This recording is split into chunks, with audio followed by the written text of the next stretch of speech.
Non, je n'irai pas à l'hospice. Mais pourquoi? Mais pourquoi? Enfin, réfléchis, concentre-toi. Je te connais, quand tu fais un effort, t'y arrives. L'hospice, c'est pour les vieux. Mais ce n'est qu'une question de temps, on va bientôt y arriver. Et puis, je te rappelle que tu as quand même 70 ans. Là, je ne vois pas le rapport, hein. Oh, mais pour ta boîte, tu as quand même estimé que tu pouvais passer la main. Ah non, j'ai pas passé la main, hein. J'ai confié momentanément la direction de mon groupe à un quidam. Oui. Et je garde le contrôle. Oui. Je le vire quand je veux. Oui. D'ailleurs, il le sait. Ah, ça il le sait. Tu lui répètes 3 fois par jour. N'empêche que tu ne travailles plus. Non, mais je contrôle. Ben justement, tu pourrais très bien contrôler depuis l'hospice. Oh, je ne vois vraiment pas ce qui m'y oblige, hein. Mais ça ferait plaisir à Alice Gabriel. On ne lui a rien demandé. Oh, non, mais elle serait beaucoup plus tranquille de nous savoir dans une maison de repos. Je ne vois vraiment pas pourquoi on s'enfermerait dans une maison de repos pour lui faire plaisir. C'est possible. Enfin, ta fille, nous l'avons faite. Je l'ai faite. Comment ça, je ne suis pas le père? Oh, si, probablement. Heureux de te l'entendre dire. Enfin, à partir du moment où je suis le père, on peut quand même peut-être estimer que nous nous sommes investis à deux. Ah, que nenni!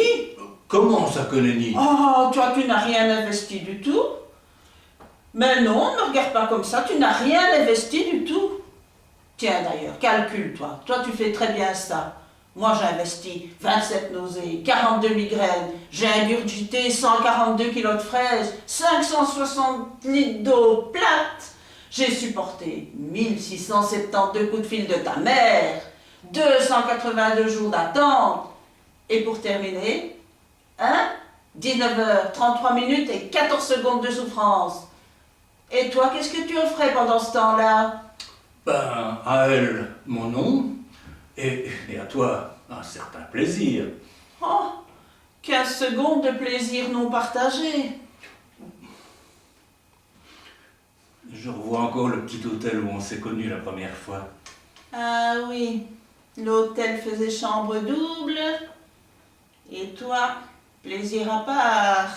Oh, c'est pas ce que tu me disais à l'époque, hein. Tu m'appelais Apollon. Oh, sache mon chéri, que quand une jeune fille te dit ce genre de conneries, mais c'est uniquement par manque d'expérience. Bon, ensuite, nous l'avons élevé, hein. Oh, je l'ai élevé. Tu étais quand même pas toute seule, hein. Bah, t'étais jamais là. Ah, ça, je dois dire que je ne lui ai pas imposé constamment ma présence. Mais j'ai su lui donner les bases d'une bonne éducation. C'est vrai, tu lui as donné les bases. Mais c'est quand même moi qui les ai développées. Si tu veux. Mais je veux. Et tu peux. Je peux. Et puis, ce que j'ai toujours apprécié chez toi, c'est cette capacité que tu avais à respecter mes consignes, une fois que tu les avais comprises. Trop aimable.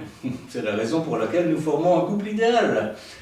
Je suis le général qui indique la marche à suivre, et toi, tu es le fidèle grognard qui applique mes instructions avec fidélité. Et puis, j'ai l'impression que plus le temps passe, moins il te faut de temps pour le comprendre. Tu es comme le bon vin, chérie. Tu bonifies avec l'âge. Intellectuellement, je parle.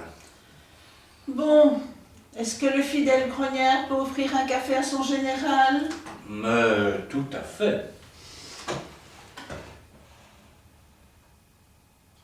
Mais tu sais, Nestor, on sait peut-être très bien l'hospice. Je parie que c'est encore son Gontran du moulin de la Barquette qui lui a flanqué cette idée dans la tête. Moutin de la Barlette. Un nom de con porté par un grand crétin. Oh, mais enfin, Nestor. Bon, allez, un nom de crétin porté par un grand con. Tu vois, je peux céder. Mais enfin, c'est quand même le mari de ta fille. Ça, c'est certainement pas de ma faute, hein. Ah, ça non. Elle venait de te le présenter, que déjà tu l'avais pris en grippe. Ah non, je ne l'ai pas pris en grippe, hein, non. Ah non, un tel personnage, il n'aurait pas le niveau, hein. Non, disons que je l'ai pris en rhume, pas plus, il ne méritait pas plus. Elle venait à peine de te le présenter que déjà tu te lançais dans l'apologie du concubinage. Enfin, pas parle-t-on concubinage à un homme qui vient demander la main de sa fille? Mais c'était pour pas qu'elle attrape un nom de crétin. Enfin, est-ce qu'on met des enfants au monde pour qu'un débile les transforme en du moutin de la barlette? Pense un peu à ce que nous avons subi. Tes fraises, ton eau plate, ma mère, son téléphone, ta souffrance, mon angoisse, mon angoisse.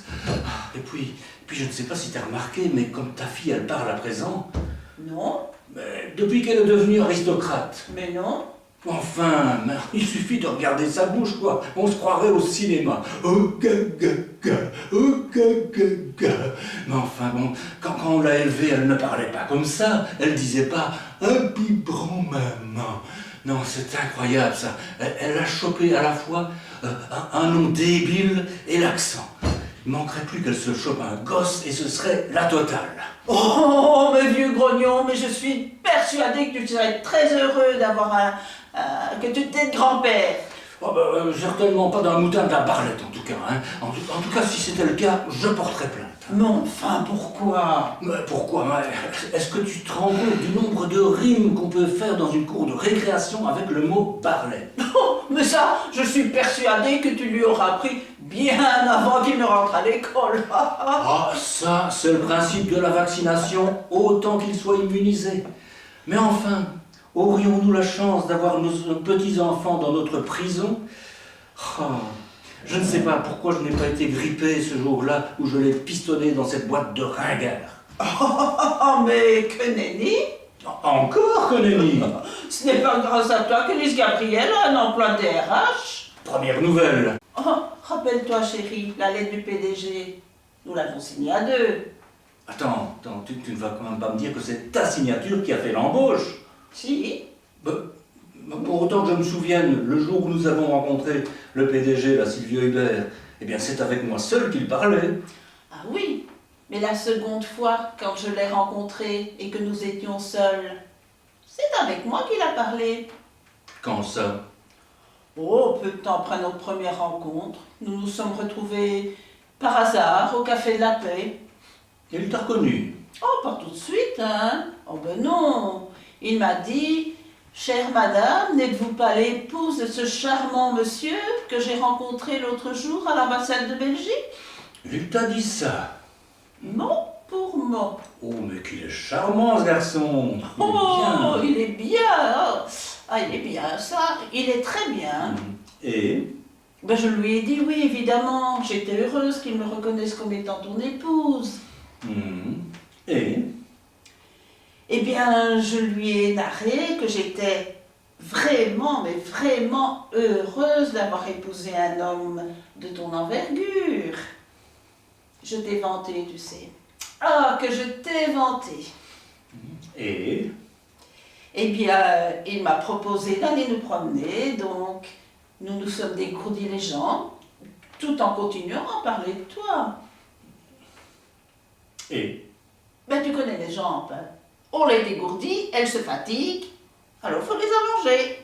Ben, heureusement, il y avait un petit hôtel de son groupe, pas très loin. Attends, tu t'es fait, Silvio Hubert? Je me suis fait, tout de suite les grands mots. Nous nous sommes faits mutuellement. Ah, bravo, hein. Toi qui avais juré de ne jamais me tromper avec quelqu'un que je connaissais, soi-disant que madame ne voulait pas être l'épouse d'un homme ridicule. Oh, mais j'ai résisté, tu sais, au début. Je ne voulais pas, hein. T'as résisté quand? J'ai résisté quand j'ai vu qu'il me suivait dans l'ascenseur. Ah, t'as résisté dans l'ascenseur. Oui, je ne voulais quand même pas qu'il pense que tu avais épousé une femme volage. Donc, je lui ai dit, Monsieur Hubert, je suis prise. Et qu'est-ce qu'il t'a répondu? Je suis preneur. Évidemment. Tu sais, résister, c'est pas évident pour une femme d'esprit, hein. Déjà qu'avant la fin de la conversation, vous deviez être dans la chambre. Ah, on n'en était plus à la parlotte. Vous avez fait ça? Oui, 3 fois. Je parie que c'est à ce moment-là que vous avez arrêté de parler de moi. Oh, tu penses bien, hein. Mais nous avons continué de suite après, juste au moment de la cigarette. Ah, il est bien le temps où l'on pouvait fumer une cigarette dans les hôtels, juste après l'amour. Oh, qu'est-ce qu'on a ri. Mais qu'est-ce qu'on a ri. Vous avez ri de la cigarette? Mais non, de toi, chérie. Mais je t'ai défendu, hein. Je t'ai défendu, ça tu peux me faire confiance. Je lui ai dit, Monsieur Hubert, il est vrai que vous êtes nettement plus performant que mon époux, mais que voulez-vous, c'est normal, vous me découvrez. Pour vous, je suis une nouvelle peau. Bah oui, les hommes sont beaucoup plus performants quand ils découvrent une nouvelle peau. Vous avez renouvelé souvent vos expériences dermatologiques? Nos échanges, tu veux dire? Oh ben non, hein, tu penses bien, je t'avais fait une promesse et là, je suis très fière de moi. Ça, c'était pas trop de demander. Non, n'empêche que je lui ai laissé un souvenir impérissable puisqu'elle se souvient de moi 10 ans après. Toutes mes félicitations, Madame Couche Utile. Ah, ce ne sont pas les petits secrétaires qui se sont succédés dans le lit de monsieur qui ont permis à sa fille d'avoir une super situation. Ah, ça, je dois dire, c'est ce qui nous différencie, parce que moi, j'ai la pulsion désintéressée. N'empêche que mes pulsions à moi ont permis à Lise Gabriel d'avoir un emploi de DRH. Ce ne sont pas comme les petites aventures de monsieur qui lui ont coûté, excuse-moi l'expression, la peau des fesses. Oui, l'ennui, c'est qu'avec cette merveilleuse situation, eh bien, ça fait que Lise Gabriel a rencontré une barquette qui est certainement l'instigateur du projet de notre mise en prison.